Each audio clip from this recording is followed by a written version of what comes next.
What's up, TCCTU and ORU? It is Samson here for another episode of The Fitting Room, and I'm excited for today. Not only do we have you who's tuning in and watching this video, which shout out to y'all because y'all are amazing, but we also have an amazing guest with us, and I cannot wait to dive into her story. What's up, Maggie? Tell us a little bit about yourself. Hi, so I go to TU. I'm a freshman, and so I'm studying nursing and psychology, and I'm from Hot Springs, Arkansas, so shout out Arkansas. Hey, there we go. And so, yeah, that's just a little about me. I'm just a little TU student wanting to be a nurse. No, that's what's up. That's what's up. Well, thank you so much for being willing to hop on and Thank share you your for story. having me. Yes, this is exciting. So, without further ado, tell us, how did you get here? Without God, I'm just going to be so for real. God, He brought me from the trenches. I didn't even think I would be here today. Just everything that I've gone through, it's so beautiful, how He works. Mm-hmm. Because to think that 2-3 years ago, I was not wanting to be here anymore. I didn't even think that I would get to go to college. I wouldn't be surrounded by the people that I'm surrounded with. Yeah. And to now see the position that I'm in, and I feel so loved and fulfilled. Yep. And so TU really just spoke out to me because it was really between TU and ORU. Yeah. And the reason why I chose TU is because there's people there who don't know the gospel. They Mm-hmm. don't know Jesus. And I feel like that's where my mission is at, is to bring Jesus on campus. And so I just feel like I'm on mission here. That's why I'm here at TU. That's why I'm here on this podcast. Yeah. I'm here to bring people to Jesus, and disciple. I want other people to know that if they're in the position that I was years ago, that they can be in the position that I am in now. Yeah. And so that's the main reason, and the main how I'm here is literally God. No, that's real. Yeah. That's real. Okay, so you mentioned you are here because of God. Mm-hmm. So I guess my thought process or my question is, where were you kind of before, and at what point did you encounter God? Did you grow up in a household that spoke about it? Did you encounter it one day? And what was your state before you encountered him? Oh, goodness. That's a good question. Okay. So I did grow up going to church, Mm-hmm. but I didn't go to Bible school or Sunday school.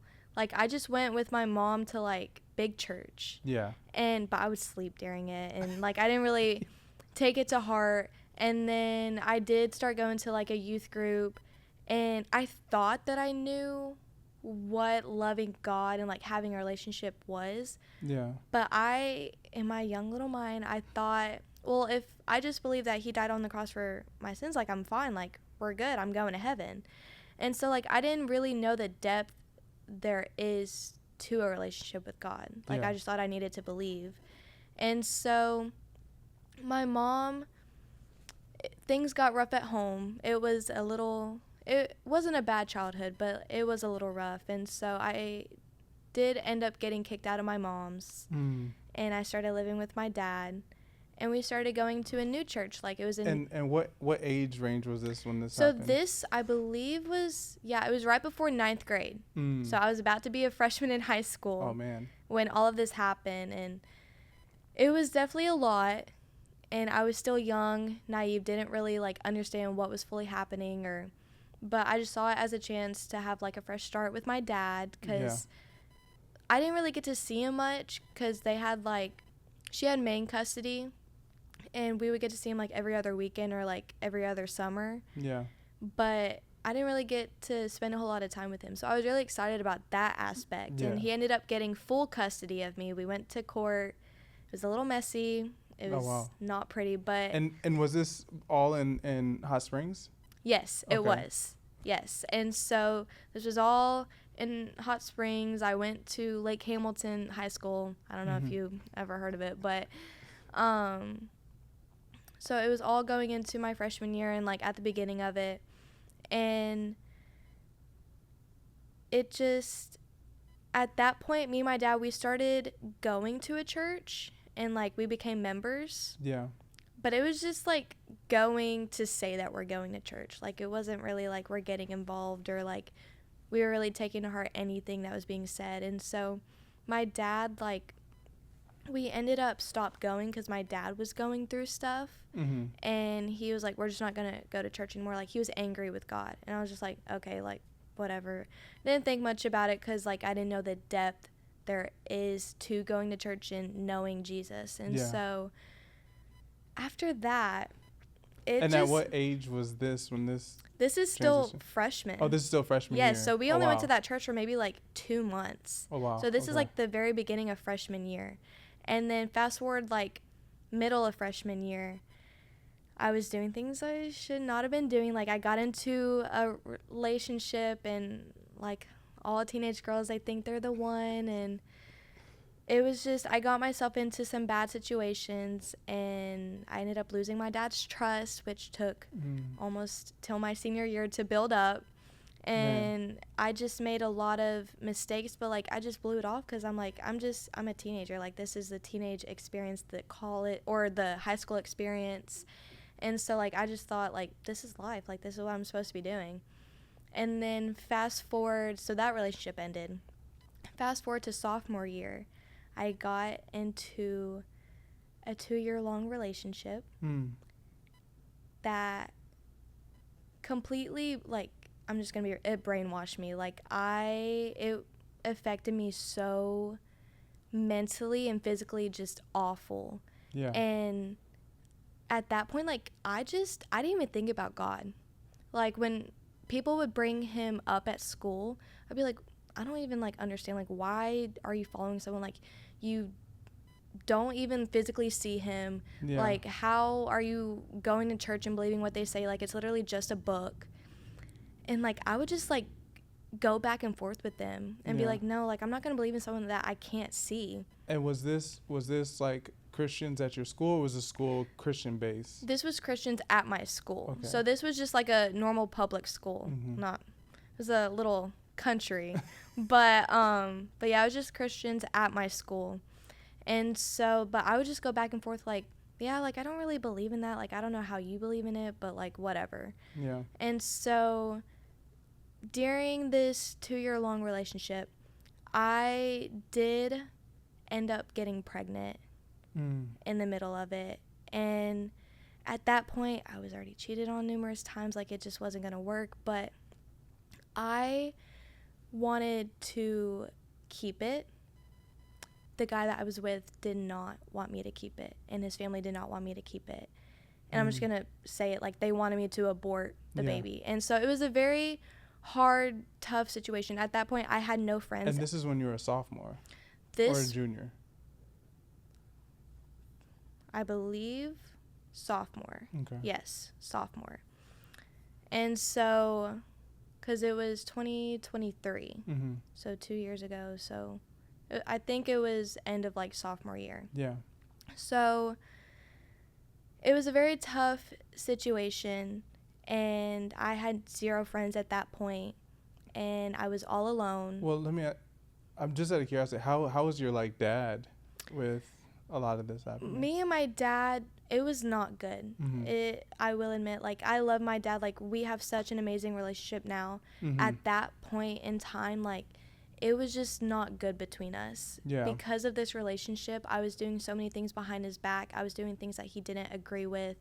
I was being ignorant, I was being defiant, and like I was causing that tension in that household because like I thought that this guy was the one. Like we were together for so long, we were doing things that married people should be doing because like I didn't know Christ, I didn't know what it said in the Bible about it. And so like I was so wrapped up in this relationship that I just completely disregarded my friends. I lost all of my friends. I almost lost my relationship with my dad. And from sophomore to like junior year, my dad did end up kicking me out of his house, and I had to go live with my mom again. And then I ended up moving out of my mom's. I want to say this was junior year at this point, and then I moved back into my dad when we were on better terms, but I was still doing things that I shouldn't have been doing. And so, but at that point, whenever like I moved back in with him, backtrack, I did end up losing the baby. And it was a very tough situation, and it caused a lot of emotions. And about a month after it happened, I did try to commit suicide. And that's what I mean, like years ago, like I did not want to be here at all. Like I felt so unworthy of being here, because if I couldn't be a mother, then how can I exist when that's like my main role on this earth? And so I just felt like I failed, and so I was just in this like dark spot. And so, but after that happened and I moved back in with my dad, me and this guy, like, we cut things off. And so we broke up, no longer me and my dad at that point. As soon as me and that guy broke up, me and my dad started getting better.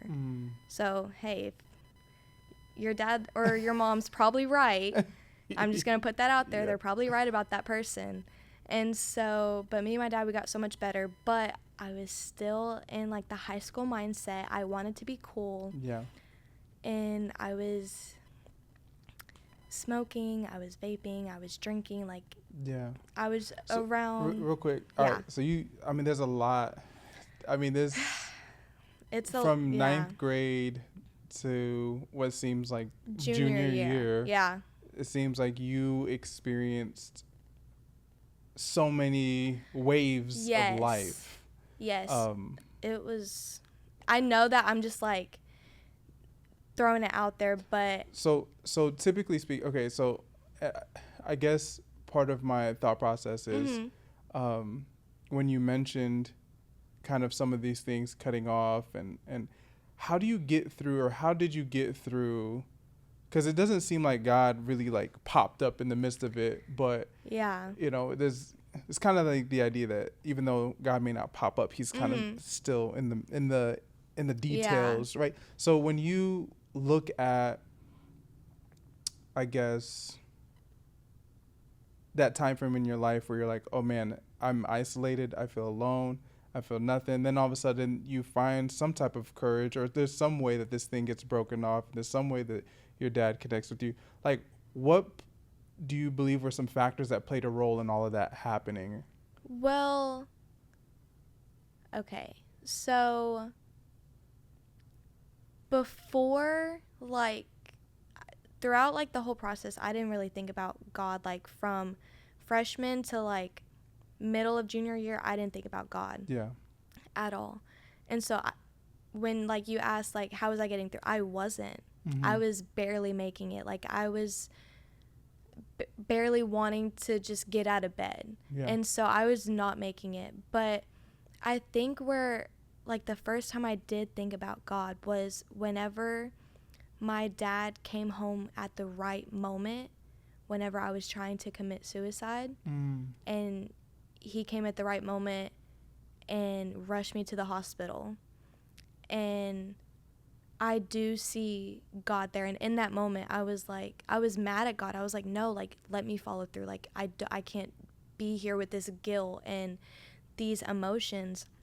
But I remember being in the hospital, and I was talking to the doctor, and we were just laughing, like just talking. And in that moment, I realized that I was being so drastic about things. And I was like, my dad got there at the right time. He wasn't supposed to get back till later.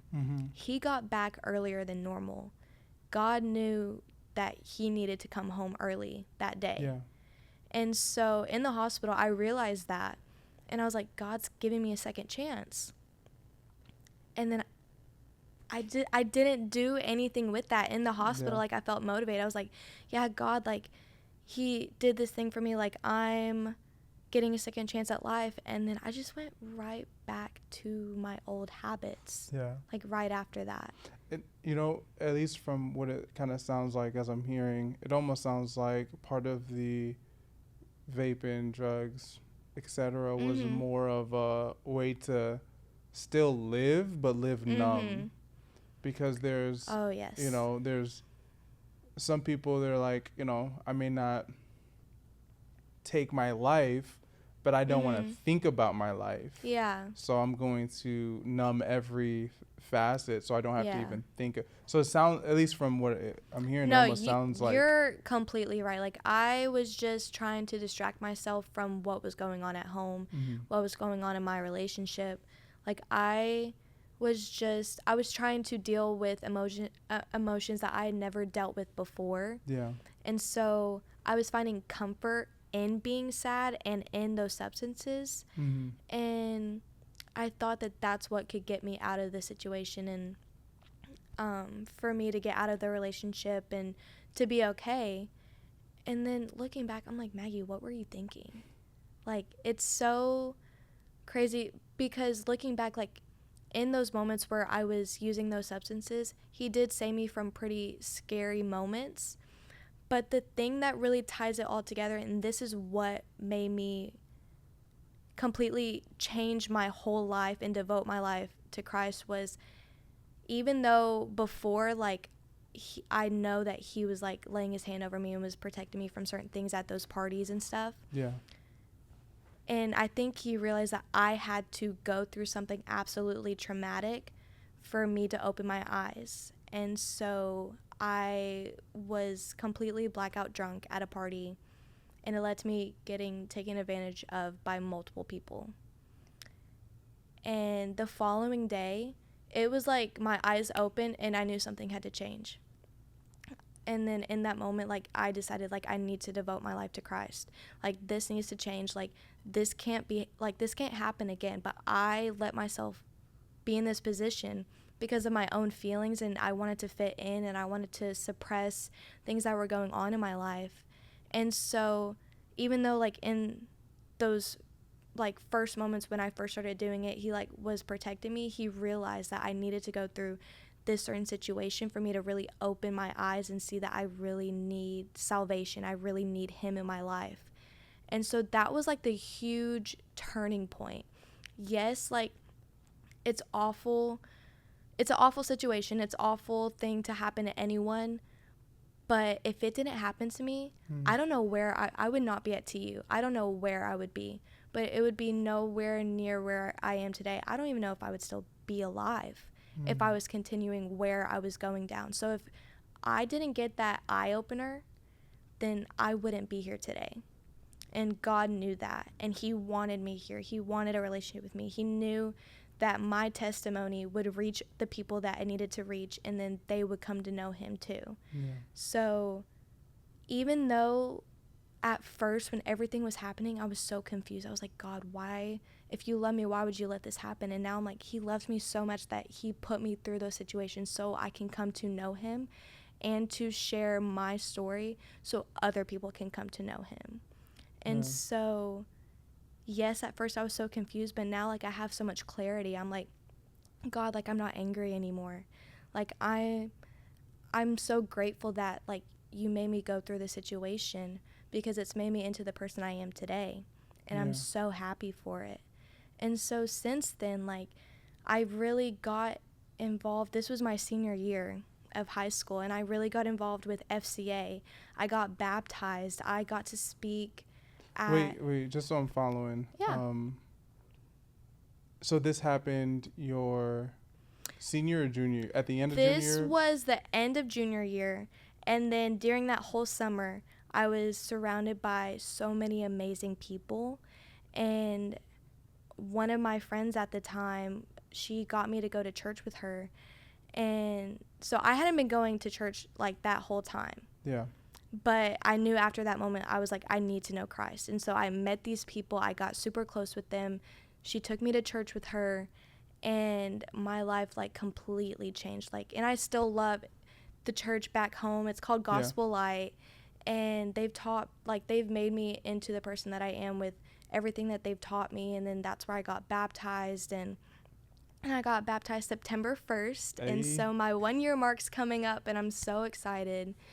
But Okay, so real quick before we keep moving, because there's, I mean, there's a lot, between the Mhm. freshman and junior. Now we're kind of going to this like space. You know, you share something that a lot of people don't talk about, Mhm. which is the reality of being taken advantage of, right? Mhm. And um, I know people who have been in those situations, and I wouldn't be surprised if there are people who are listening who have gone through those situations as well. And um, there is the thought process of um, I feel like there's so many different thought processes to fight against, to battle with, right? Because I there's think so number much. one is blaming yourself. Mm-hmm. That's like the main thought process. Continue. No, Continue. no, no. I mean, that's kind of what I was gonna share, which is like, Mhm. there's all these thoughts that are battling, kind of in those moments, and there's a reality of speaking out. There's a reality of processing. There's so many Mhm. different things to go through, and so I guess what I'm curious about is I'm curious as to like what was going on in your mind Yeah. and heart. Like, what were the thoughts that you were battling? No, definitely at first I did blame myself. Um I was very I wasn't angry with God this time. I was angry with myself because I felt so stupid for getting myself into that position because I've told myself since I was little like I would be smart in those situations, and I let myself get to the point where I was so wasted where I just blacked out, and people saw that as an opportunity to take advantage of me, Mm. and I really wanted to blame myself. And then I, of course, then started to blame them. I was like, well, I was in a vulnerable state, like they should have known, like no means no, but they just kept going. And so then I wanted to blame them. And then I had a friend that was with me, and we rode together. She left me to go somewhere else, to go hang out with someone else. So she left me there while all of that happened. And so then I wanted to blame her. Yeah. And so first it was me, then it was the people who did it, and then it was her for leaving me. And there was just so many things I was confused about. I was like, Maggie, why would you why would you get yourself into this position? Yeah. And then I wanted to ask them so many questions, like, what made you think that was okay? I do remember like telling you no, like I remember like fighting you off, I was blackout drunk, but I remember telling you no, and I remember clawing at you, like I remember the details, even though like I couldn't physically like run and get myself out of that position. I still remember what happened, and that's something that I have to live with every day. And I just want to ask them, like, do you think about what happened? Like, does it bother you as much as it bothers me? But I think with that, over time, growing to know God gave me peace.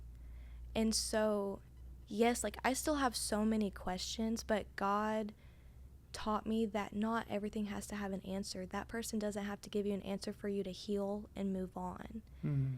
And so, That's the part. mhm. I do want to say,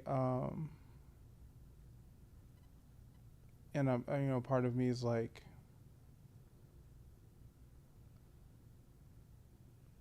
I want to say thank you for sharing this. Mhm. Just because I know that it's not easy to share. It's not easy to talk about. It's not easy to process, um, and I feel like I mean for me, I feel like it kind of personally hits me pretty deep. Um, just having had my daughter born recently and Mhm. going on that journey and stuff, and so um, I just want to say thank you for sharing that, and thank you for being willing to talk about hard stuff, because I know it's not easy. That's I mean, that's the main part why I want to share my testimony. And so I've gotten to share my testimony at so many different events and with so many people. And that's what I love about my testimony, is that it involves certain things that aren't talked about enough. And I feel like they need to, because I know in those moments, I know how alone I felt.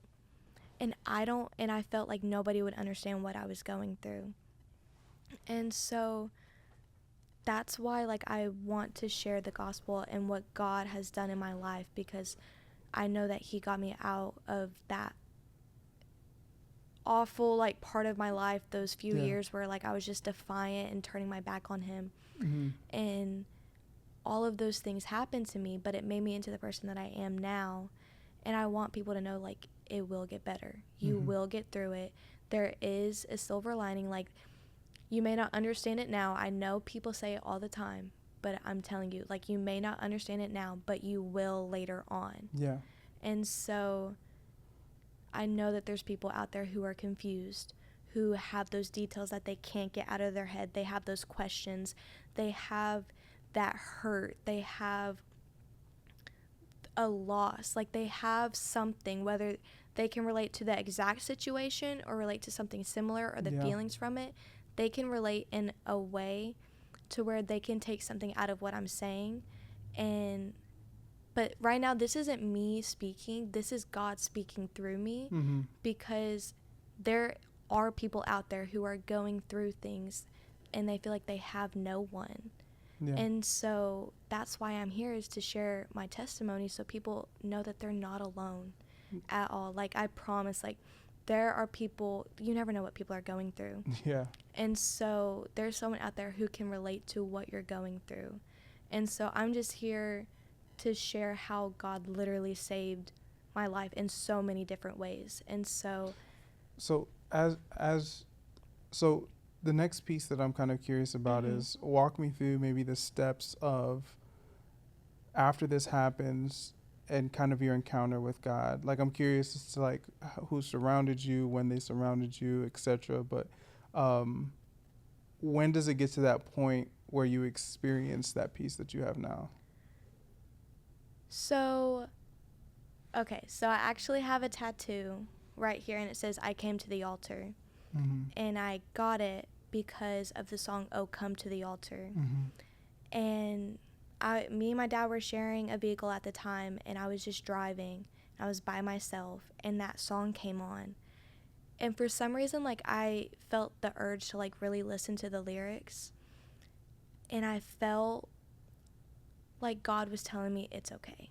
Lay it all down at my feet. Like, come to me. Like, I love you. I accept you. It doesn't matter what you've gone through. I love you. And was telling me to come home.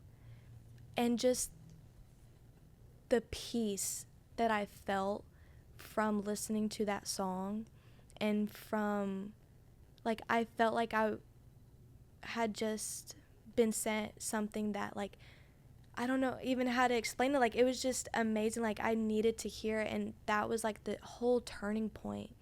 And that, ever since then, like, I've just had this immense peace over me. And it was because the song came on. Like, music really does help. Like, worship music does help so much. Yep. But that was the song that really told me to really just lay it all at his feet, because I was so worried. I felt so ashamed. I felt dirty for everything that I had done before I had come to know Christ. So I felt like he wouldn't, like, want me or, like, accept me. And then that song came on, and just peace. All those thoughts went out the window, like, just immediate peace over me. And it felt so amazing. Like, this weight, it felt like it had been lifted off my shoulders. Yep. And it was just an amazing, and I think about it all the time. Like, anytime, like, I'm struggling, I remember that moment, and I'm like, peace.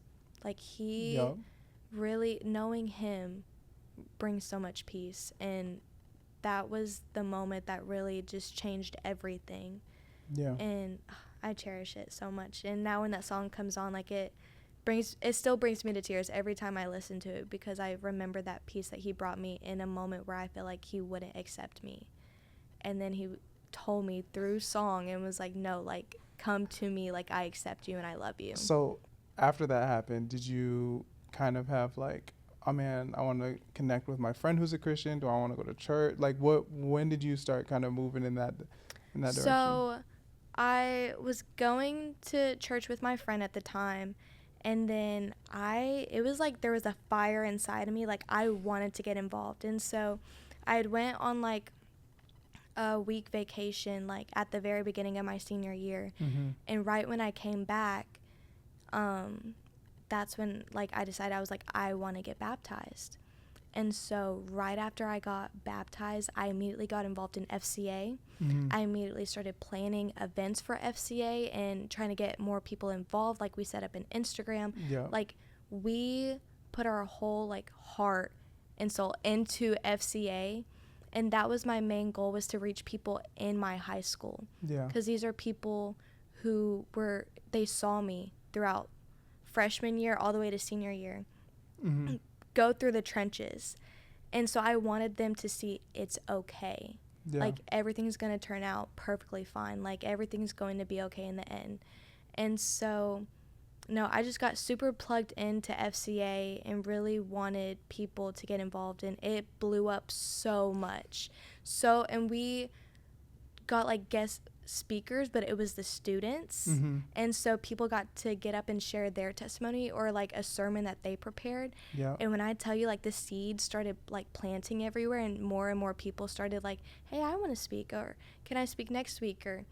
And it was just so amazing to see. And then church, I got so plugged in my youth group, and me and my youth pastor, we still talk and text. He's absolutely amazing. Yeah. But he let me like speak at like 2 or 3 youth group events, and the seeds that were planted there, and it was just so amazing to see. And so FCA, going back to FCA, so there's this event called Fields of Faith. Mm-hmm. And it's on this football field. People from all over Hot Springs, like in all schools, they come to this event to hear about Jesus and worship and hear testimonies. Yep. And I was like, okay, I kind of want to share my testimony. Like, I kind of want to speak. And I was a little nervous, but I talked to my coach, and he helped me get plugged in. And so I ended up speaking in front of over 4,000 people. It was absolutely insane. But when I tell you, like, the nerves, as soon as I started speaking, like, they went away. Yeah. Because I knew that he was speaking through me. And if I'm being honest, I don't even remember what I said, because he just spoke through me the whole time. And so many young girls came up to me after, like, just crowds of them, telling me, like, hey, this is what I'm going through, or hey, like, I actually just lost a baby too. Mm-hmm. Or I was in a very vulnerable situation and something happened. And all these girls coming to me, relating and telling me how, like, they're so happy that I spoke about it so openly. Yeah. And looking, like, it made me not happy, but, like, I don't know how to explain it, because whenever I was going through all of that, I didn't think anyone would understand or anyone could relate. And to have these young girls come to me saying that they can relate or take something out of what I just said. Yeah. And to know that there's so many people out there who have gone through things that you can't even imagine. But imagine being the person that they can relate to and be like, hey, like, I'm not alone, because this person went through it too. Yeah. And it made my heart happy that they knew that they weren't alone. And so it was just so amazing, and it was such an amazing opportunity getting to speak in front of that many people and reaching the people that it needed to reach.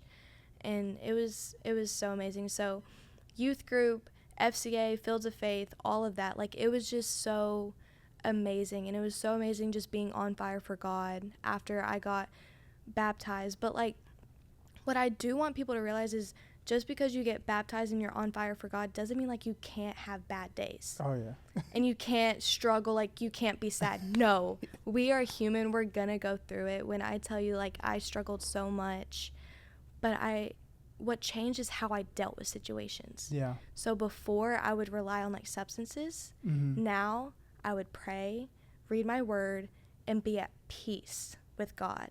Mm-hmm. So I didn't feel the urge to go back to my old habits because I knew that I had God to lean on. Yeah. And so, yes, I still struggle to this day, but what changes is how I react and what I do in those situations now versus before. Yeah. And I think that's so beautiful how amazing having a relationship with God is just the peace that comes with it. And so it's so amazing. Like thinking before what I went through and now it's nothing but a miracle. Like being here today is a miracle, and getting plugged into those events and with my church, Mm-hmm. it led so many other people to Christ and wanting to go to church and FCA and to speak in front of others. And it's just so beautiful what happens when you speak out about the Lord. Like other people, they get curious. Yeah. And when people get curious, like they have to know. And so that's what I love about sharing about the Lord and getting plugged into things like that, because then it reaches others. And then those people share it to more people. So then more and more people are hearing about God, all because you plugged yourself into those groups or into that youth group, and you decided to share what God made you to be despite everything that you went through. You know what I mean? Yeah. And so I just love what he can do through groups like that.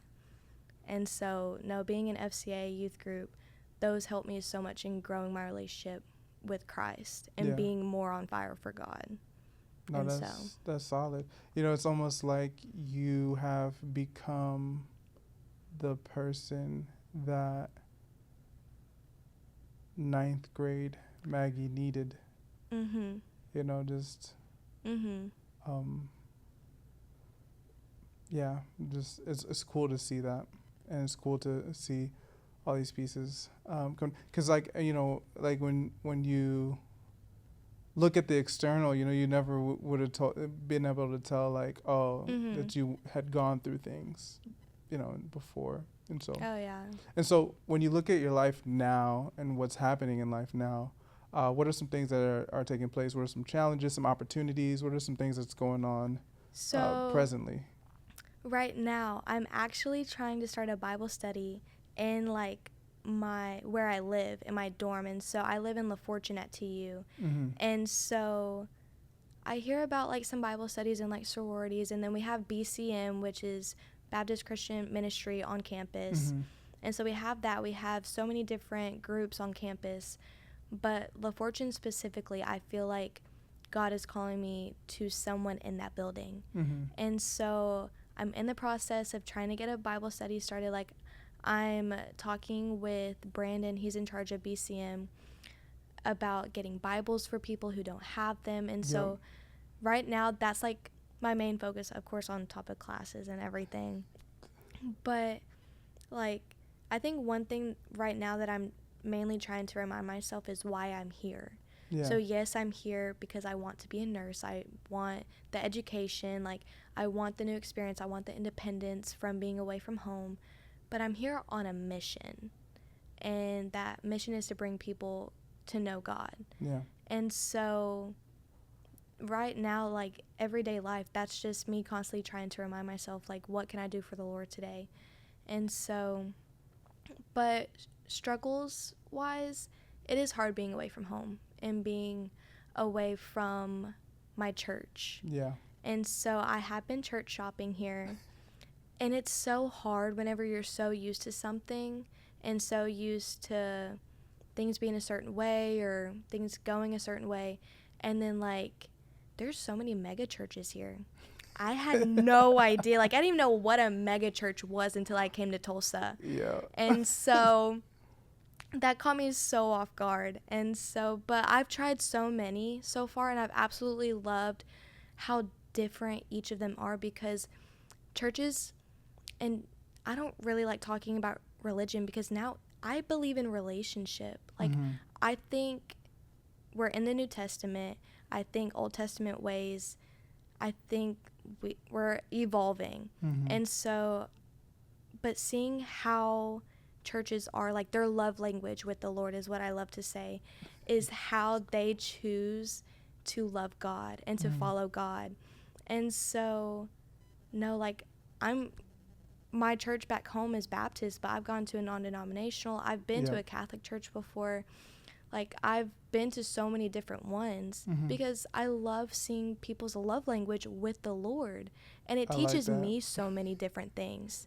And so, and it gets me out of my comfort zone in my relationship with God. Yeah. But I will admit, it has been a struggle finding one where, like, I feel like he's drawing me to this one, or where I just feel at home and at peace at. And so I think right now that's like my main struggle, is finding a church here in Tulsa, because there's so many good ones. Like, don't get me wrong, there's so many amazing ones, and like I'm learning so many different things from the ones that I visited, but I'm just waiting for the one where I feel like God's like, okay, this one's it. Like, this is where I want you. Yeah. And so it almost sounds like, as you are looking for that church community, it almost sounds like God is also leading you to even start a little church community in, what was it, La Fortune? Yes. Yeah, so it sounds like God's like kind of leading you to start your own. And so even though, like, I haven't found my church yet here in Tulsa, which I know I'm going to find one, like, God, he always provides. And so he's going to lead me towards the one. I'm sitting through some of these church services on Sundays for him to teach me different things that, like, I haven't learned yet, or that I'm kind of lacking. 100%. And so, and I love that, because I feel like I'm able to get just a little bit from, like, every sermon that I've heard and be like, okay, like, God, like, I didn't know this before. And, like, I love seeing people love you this way. And then, like, I don't know much about speaking in tongues or anything like that, but like, I want to learn more about it. Like, I just want to learn more about you and about how people can love you. And so, but I think because I'm going through that, there's people in, like, all over TU who are from all over. They don't have a church yet. Or they might be church shopping just like me, and they don't know where to go. Well, even if, like, they can't find one yet, like, I want them to know, like, I'm leaning towards Tuesday nights. And so that thing's for sure right now. But, like, on Tuesday nights, like, I just want them to come and just learn more about God, because he's so amazing. And there's so many different things that you can learn reading the Word. Like, I can say all that I want, or people can tell you, oh yeah, this is for a fact, this is for a fact. But until, like, you actually sit down and read the Bible, like, read the Word, like, there's so many different things that you can absorb and learn, and there's so much wisdom that he wants to pass to us, and he has it written right in front of us. We just have to be patient enough to actually, oh wait, I don't understand what that happened, or what he's trying to say right there. Look it up.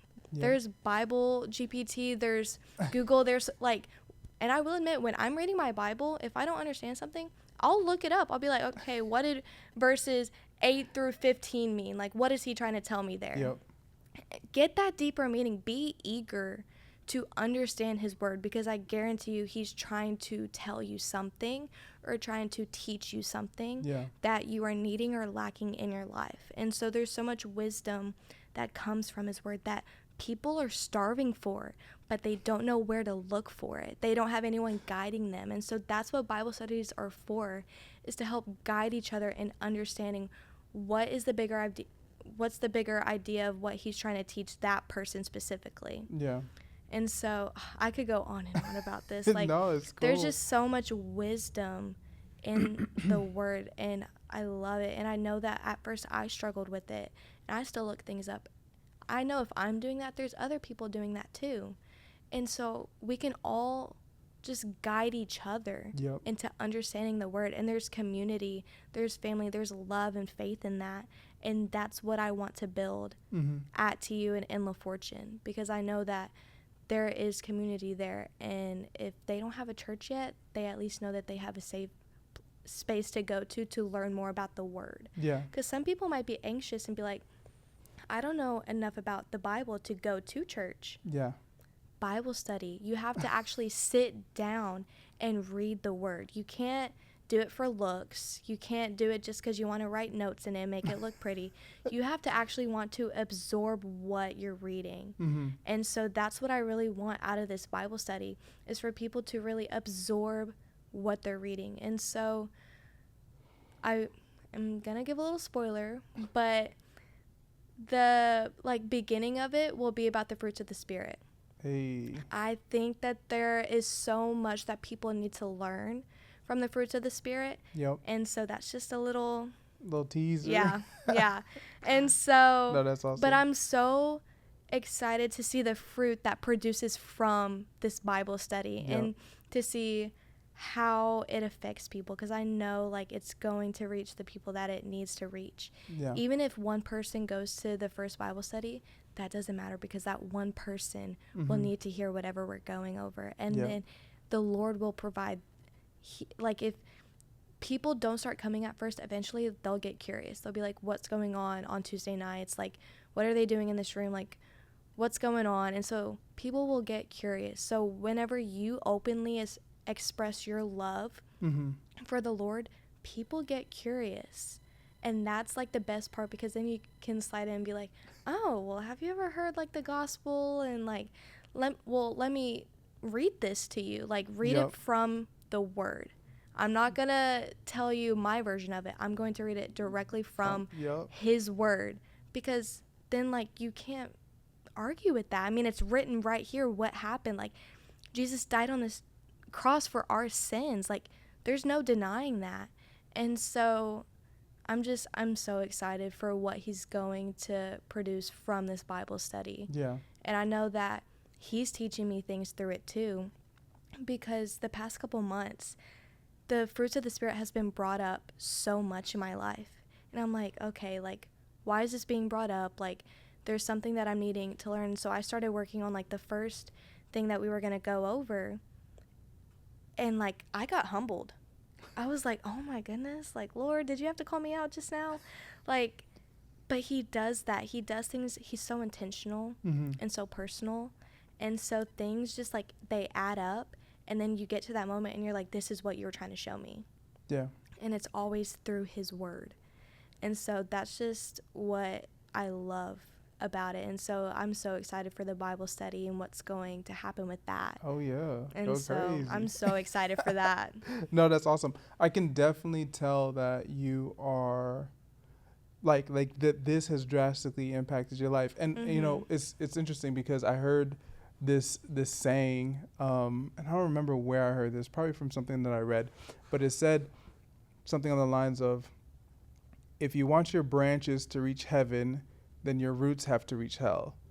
And I think the whole idea behind that statement is, sometimes we see people who are excited and passionate about something, but chances are, if somebody's excited and passionate about something, their roots went really deep. They went through some things that really allow their branches to grow to where they are. And when I hear your story, especially that segment freshman junior year, it's your roots reached hell. You went through some things, and now this passion that you have, this excitement, is my life got turned around. This, I have a peace that I can't articulate. And when you look at what I've been through, I got peace now. It's crazy.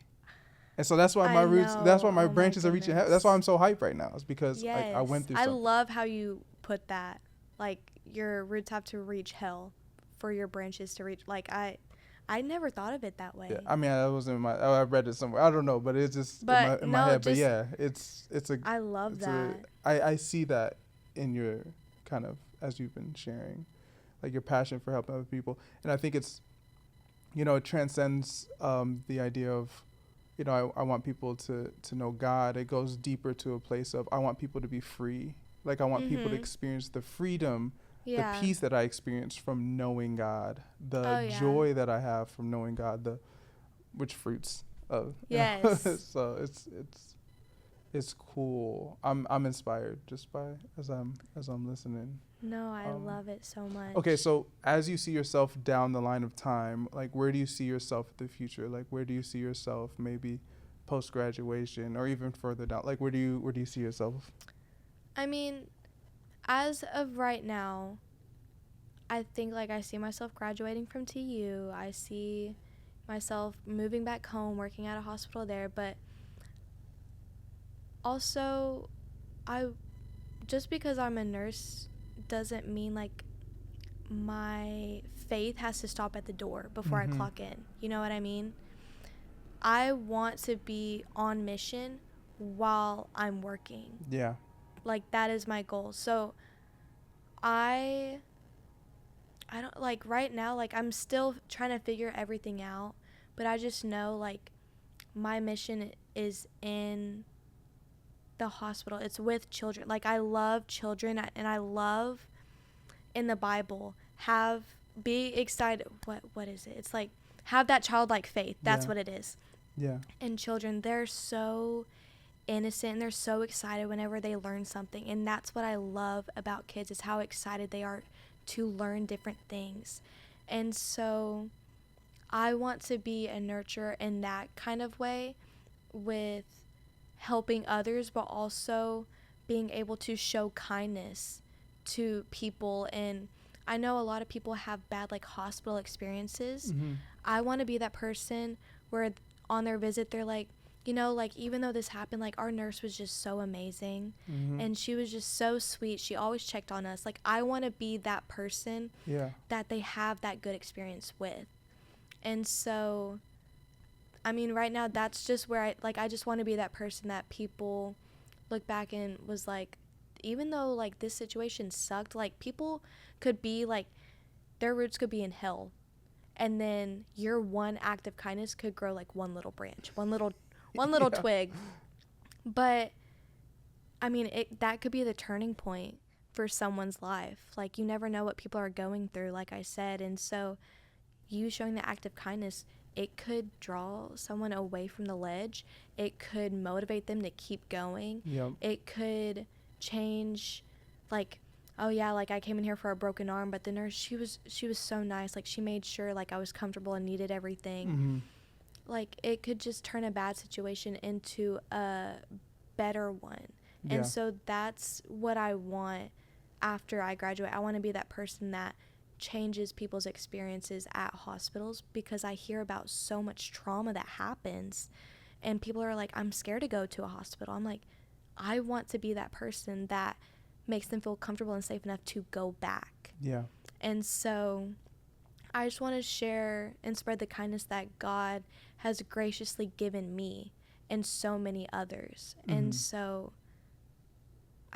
I'm excited to be that person that people are like, okay, like I didn't have a good experience at the hospital that one time, but then I went the next, and then the nurse, she was so sweet. Yeah. And so that's what I want. I want to be that person that gives people the better hospital experiences.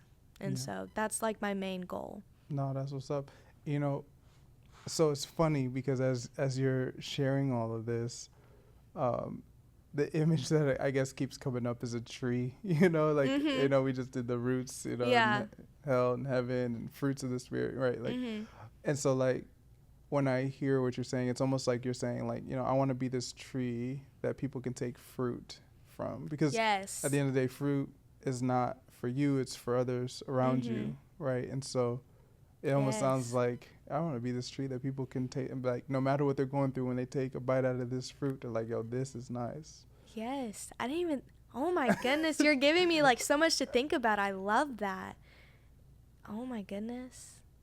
No, that's exactly what I'm wanting. Like I want people to feed off my kindness because kindness is contagious. Mm-hmm. So you being nice to someone, that could lead to them being nicer to their spouse or their sibling or 100%. whatever. Like kindness is contagious. And so just show kindness to everyone around you and I promise it will spread. And so that's also the same with Jesus. The more that you share the Lord, the more that it will spread to others. And so you never know what your one act of kindness could do for someone's life. Yeah. And so you could also be that turning point in someone's testimony. Like, you have to think about that daily, like in your everyday like interactions. Think about, I could be the turning point for someone's testimony, like coming to know Christ, or I could be the one that lets them know, like, it's okay, like, you're safe, you have someone that you can talk to and relate to. And so, but no, I absolutely like feed off my kindness. That's what I want in hospitals. And so that's exactly what I'm hoping for. And so I love the way that you painted that. Yeah. No, I'm. It's the beauty of listening. You get to understand where somebody's. I mean, it's cool just hearing. I mean, just your whole story. Just hearing all of this.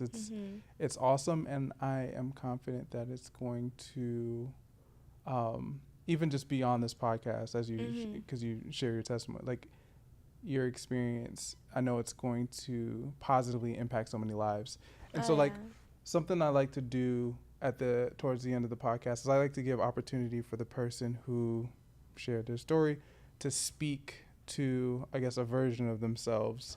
And so if you could give some words of encouragement to ninth grade Maggie, or maybe even sophomore or junior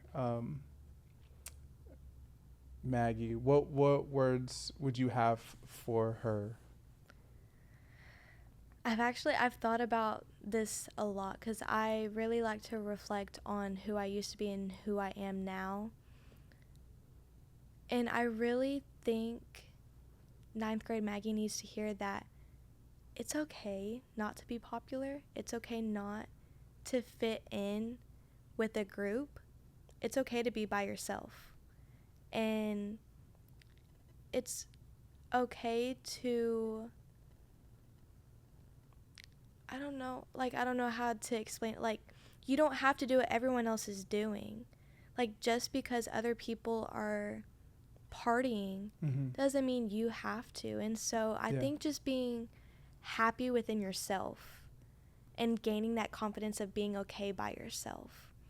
Because there's so much that you learn, more than whenever you're out with people who don't even know you or probably don't even like you. Like, you learn so much about yourself when you let yourself be alone. And so you just have to be okay with that. And ninth grade Maggie was struggling with that. She wanted to be accepted so bad. She wanted to be a part of a group. She wanted to be a part of a clique.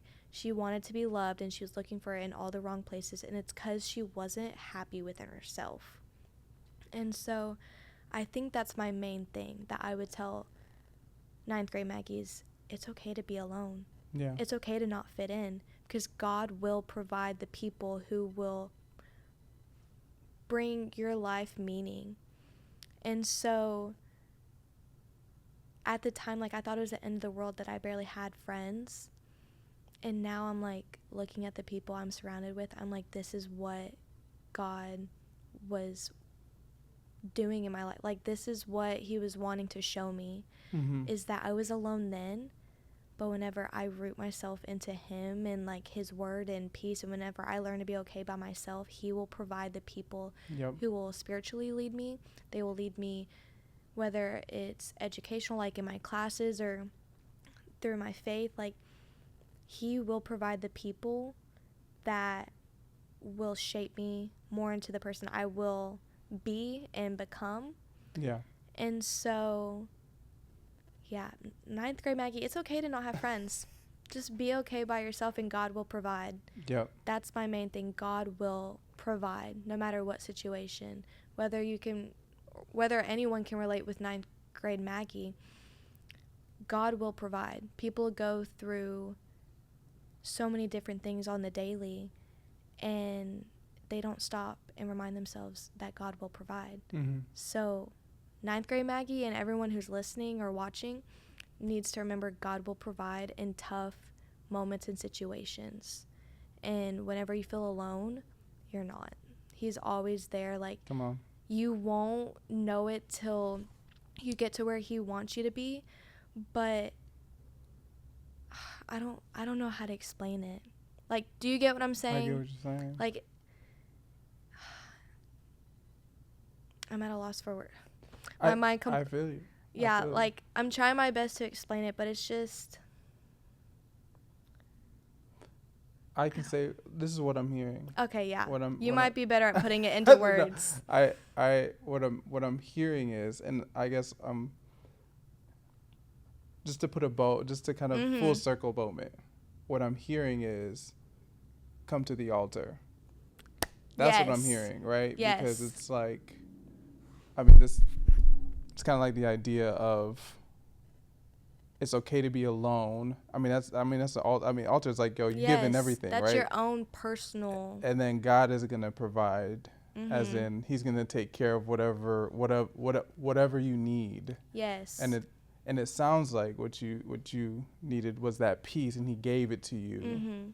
Once I came to the altar. Once you came to the altar. So that's kind of what I was hearing as you were talking. I was like, it's almost like she's saying. My mind completely blanked on me. You're but good. No, you wrapped that up like beautifully. Like, that's like the best way to put it. Yeah, and I think I'm just inspired that you came on here, that you shared what you shared. Thank you for having me. Yeah, I this really was nice. Appreciate it. This was definitely nice, and I know that there are people on the other side who are going to be encouraged, who are going to be blessed, and I have no doubts about that.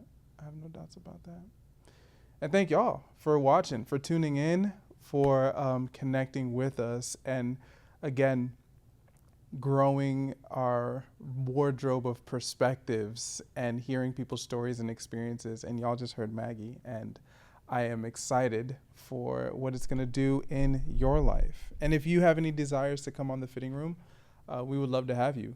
Fill out the Google form, connect with us. We'd love to get you on and to hear your story. And so until then, thank y'all so much for joining us. And we hope you see how you fit in the fitting room. Peace. That's it. Yay.